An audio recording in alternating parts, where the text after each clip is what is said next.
Here's how to set up a two-way sync between Memberstack and Airtable so that when I make updates in Memberstack, for example, going in here and changing this email to updated, that will sync across into Airtable, and vice versa. I can go to Airtable and, for example, take this user and add a plan. Let's take maybe the basic plan here and pop it in here.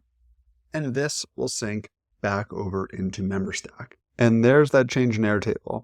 And if we go back over to Memberstack, we can close this out here and refresh, and we'll see that same thing where now this record has that plan right there. All of this is possible because we're using a third-party tool called Whalesync under the hood that's handling this two-way sync for us. In this video, I'll walk you through step-by-step how you can set up your own two-way sync just like this so that Memberstack and Airtable are deeply connected. To set up your own Memberstack Airtable connection, we're going to use a tool called Whalesync. In Whalesync, you can come to the dashboard and hit New Sync, and the first thing we're going to do is connect to Memberstack. To do that is pretty easy. All you have to do is open up your Memberstack site, go to DevTools, and then grab the secret API key. Here, I'm going to do it in test, but these steps would work exactly the same way if you were in production mode as well. Once you have that, you can come back up to Whalesync, pop that in, and authorize.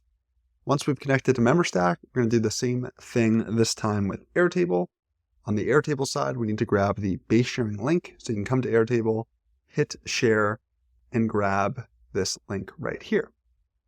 So we can go ahead and pop that in over there. Now we're going to need to look up the actual base we used, and this one's called Memberstack Demo, and give that specifically access. Now, one thing you'll notice is that as I set up this Airtable base, it has all of the fields that I might need to sync, so things like email and plan IDs.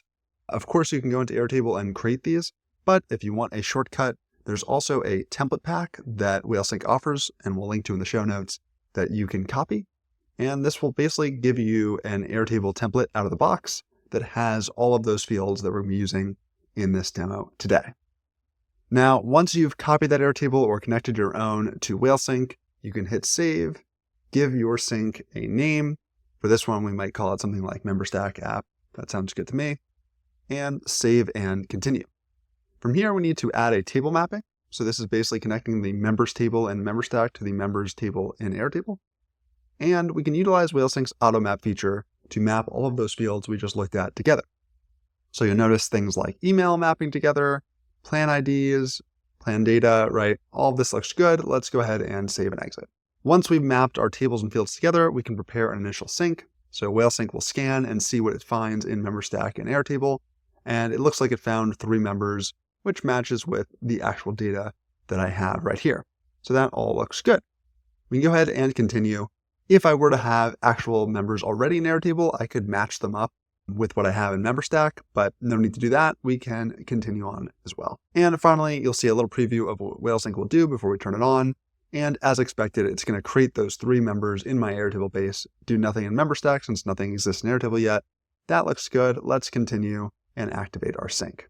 This initial sync will run, and pretty instantly we can hop over to Airtable and see these pop in, which is pretty cool.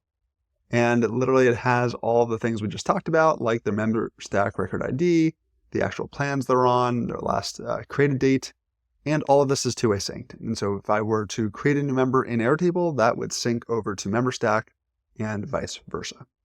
So that's how you set up a two-way sync with Whalesync. Hopefully you found that pretty easy. If you have any questions as you get up, feel free to leave them in the comments. We will hop in there and answer as many questions as we can as quickly as we can. Thanks.